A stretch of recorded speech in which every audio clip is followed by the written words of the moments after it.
I think Binding Blade is like good in spite of Roy, not because of him.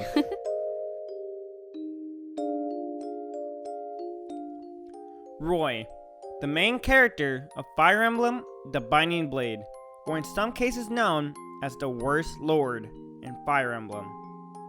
Though, to be fair, that's a bit of an extreme case. Plus, opinions on Roy have gotten quite a bit more positive in the past couple years. But compared to the other lords of the franchise, well, he isn't really considered anything special or good by modern standards. People tend to misunderstand the young lion. So throughout this video, I want to help people understand why Roy is actually a lot better character than people make him out to be. In this character analysis, I will go over the time period before Binding Blade with some bits and pieces of Blazing Sword, Roy's supports showing his interactions with other characters, the major themes that persist in Binding Blade's story, adding on to the characterization of Roy and the other characters. Finally, I will explain why I think people tend to have a more negative opinion of Roy, and lastly, conclude the analysis with some final thoughts. So, let's begin to understand Lycia's champion, and why he tends to be misunderstood.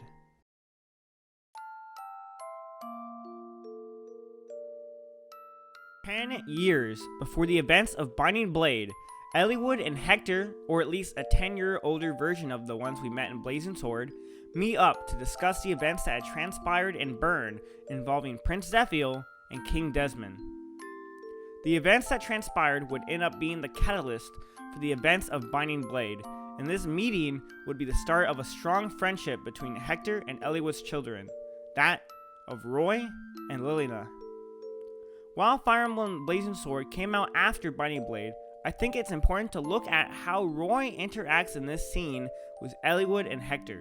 Eliwood, being the good and well-mannered guy he is, and apparently the greatest knight in all of Lycia, You missed. clearly set in place a strong respect towards those with more experience and those older within Roy. This scene might not seem as large in the grand scheme of things, but it actually gives some look into how similar young Roy here is to his 10-year counterpart at the beginning of FE6. Speaking of FE6,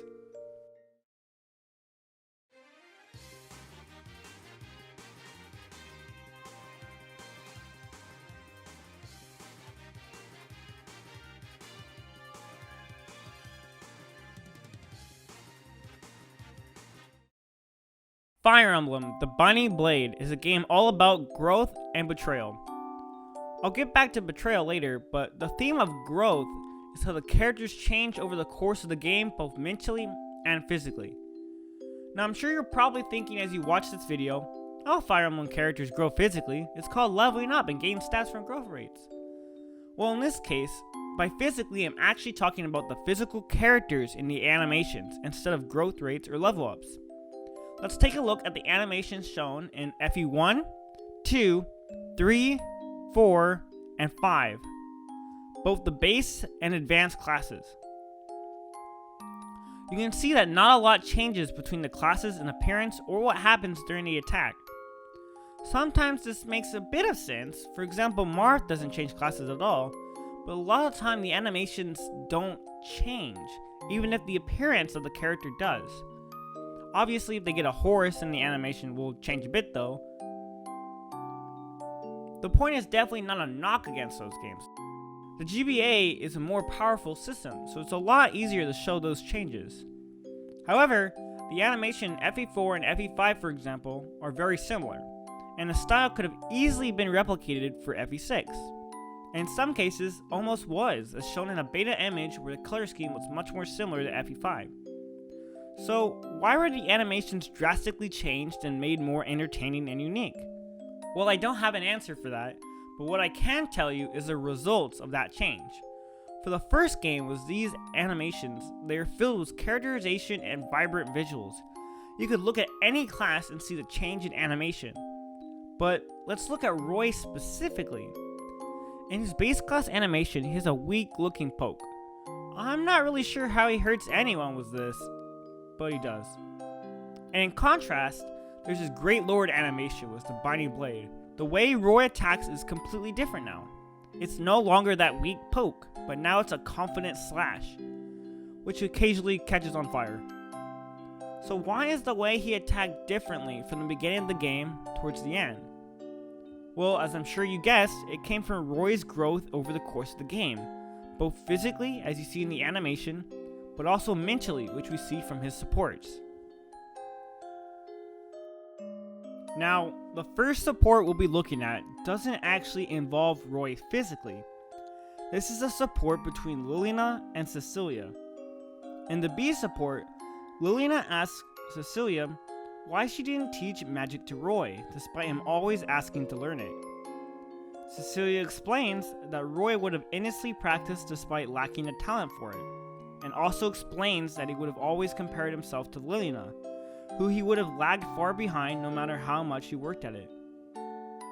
In the A support between them, Lycia comments on the change that has undergone for Roy since the beginning of the game towards the later half. Cecilia affirms this and says that since Roy is in charge of the army, this change was possible. And not only was it possible because of his leadership position, but it was mandatory for Roy to change to be a more effective leader. This set of support conversations shows us two things about Roy. 1. Roy is an incredibly hardworking character and has what some would consider an inferiority complex. And 2. The change in Roy over the course of the game is noticeable to other characters, and he's grown because of the people he interacts with and because of his position as the leader of an army. For example, in Roy's support with Shanna, you can see Roy asking how she remains in such high spirits, and how he could do the same. He explains that he just fakes happiness and confidence for the sake of the army, and is truly much more depressed and anxious than he lets on. Similarly, in his support with Sue, she gives him advice on something he can do for his anxiety. Since as much as Roy attempts to hide it, it still shows in some instances.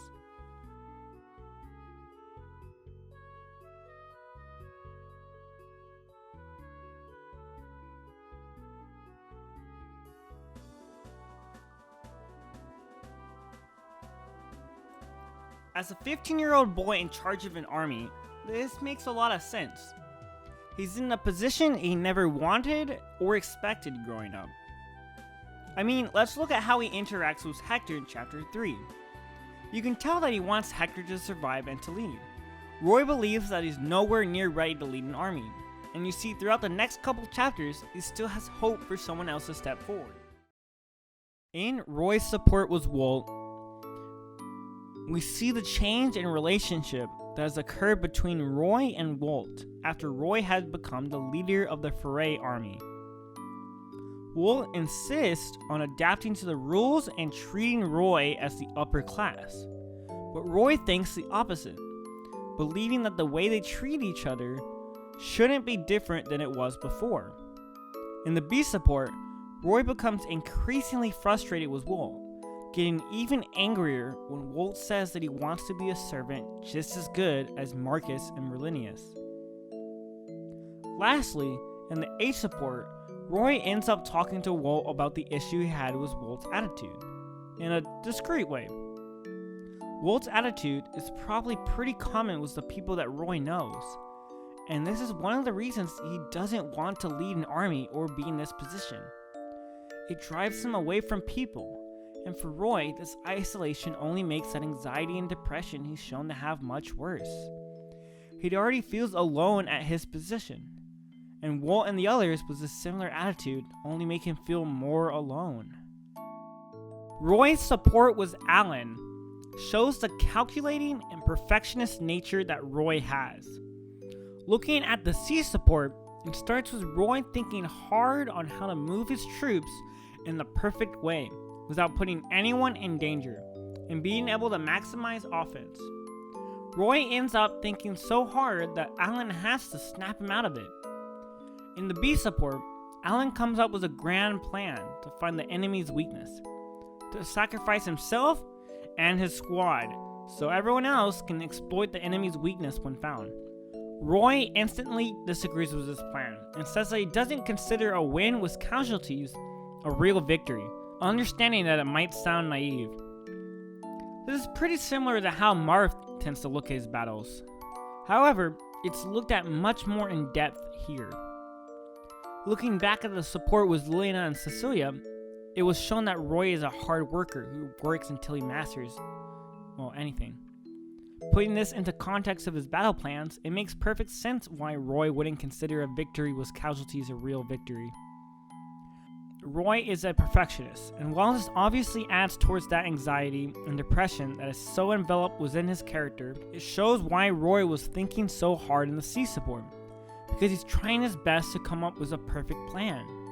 Because for him, anything less than perfect isn't good enough, and since he's the leader of an army at a young age, he has sky-high expectations for himself. Moving on to the last of the similar age for A characters, in Roy's C support was Lance. Lance worries about Roy's safety. Since he's the leader of the army, Roy should be more careful. This goes hand in hand with the player worrying about Roy in hard mode, since Roy as a unit is pretty weak regardless of what point in the game. Continuing on with this worry, Lance in the B support asked for Roy to stay out of the front lines, at least for a while, since he'll be safer in his command that way. Roy explains that people wouldn't listen to him that way. He says, "I'm not exactly a genius, and I'm not especially charismatic either. I have to gain everyone's trust by experiencing the same hardships. I don't have that special something that makes someone a leader. That's why I need to fight up front along with everyone else." Now about this line in particular, this is where you can see one of Roy's qualities the most, that of the imposter syndrome.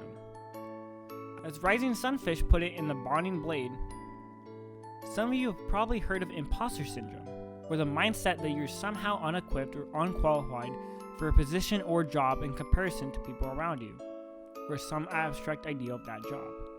In fact, it's usually the people who are qualified who tend to feel like they're imposters to their position, because they're smart and competent enough to know what they could potentially screw up. And moving on to the A support, it seems that Lance agrees on that, as he tells Roy that his intelligence and charisma are qualities that other characters like about his personality. Now before I move on to Roy's supports with his most respected adults, Cecilia and Marcus, I'm just letting you know that while Roy has supports with Sophia and Lalum, I won't be bringing them up at all.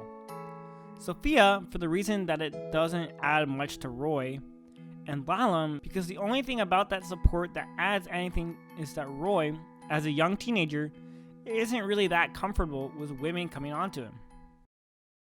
Alright, with that out of the way, let's look at Roy's support with Marcus.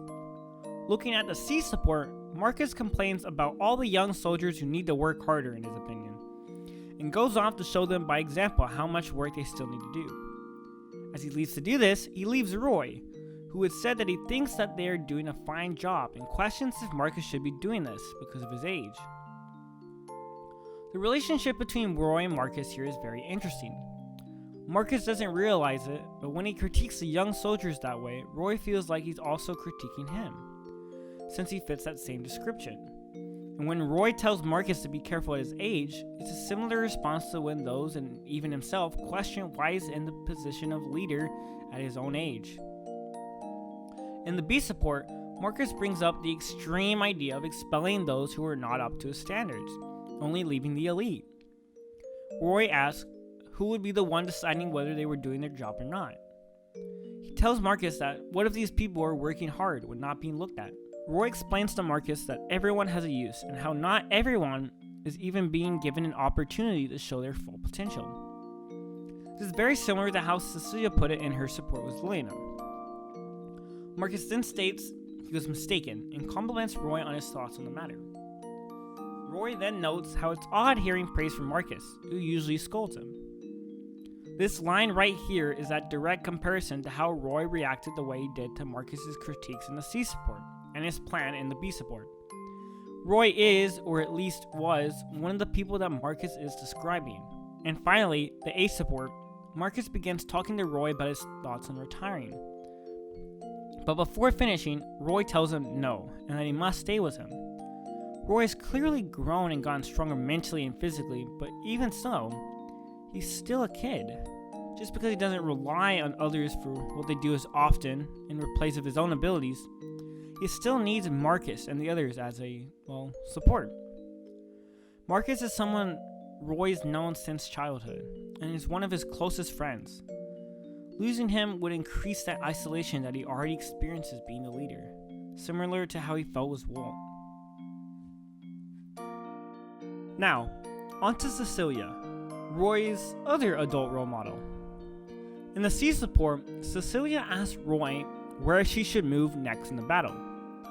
Roy ends up having a difficult time deciding where, as he feels strange giving orders to one who was previously his teacher. She tells him not to soften up on his leadership for his troops' sake and for his own. He needs to be the leader he's supposed to be.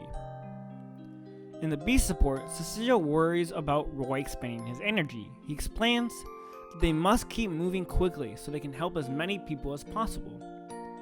He brings up the concept of a true or real victory, similar to his support with Alan, that they must help everyone they can to truly win the war.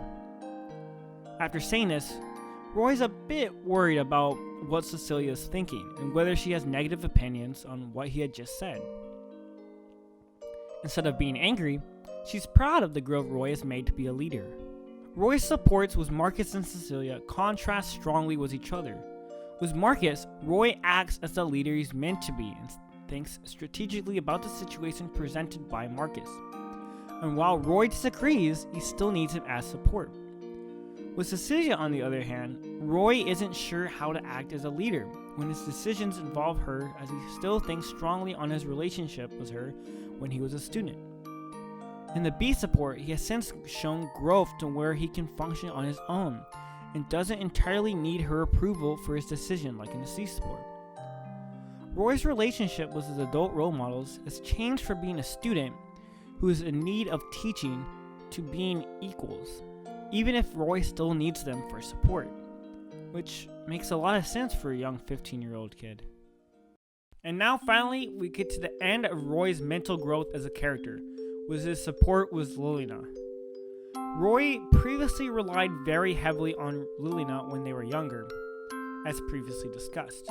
Roy initially doesn't trust his abilities at all, so he has to rely on others since he can't trust himself. In the C support, Roy asks how Lilina is doing, and if she's okay. She says yes, but Roy continues to make sure that if she needs something, to let him know. And with a bit more aggressive tone, Lilina once again says yes. Lilina is one of Roy's closest friends, if not his closest friend.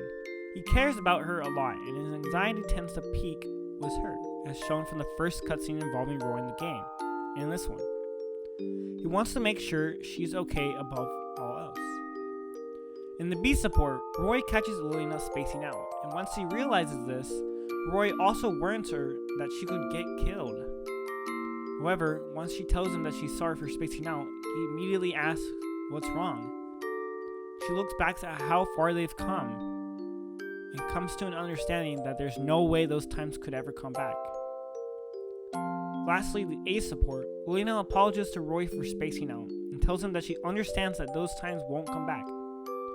Roy, on the other hand, tries to cheer her up, and through his growth as a character, is able to look towards the future in a more positive light, likely because he has Lilina and everyone else at his side, and he's grown stronger over the course of the story.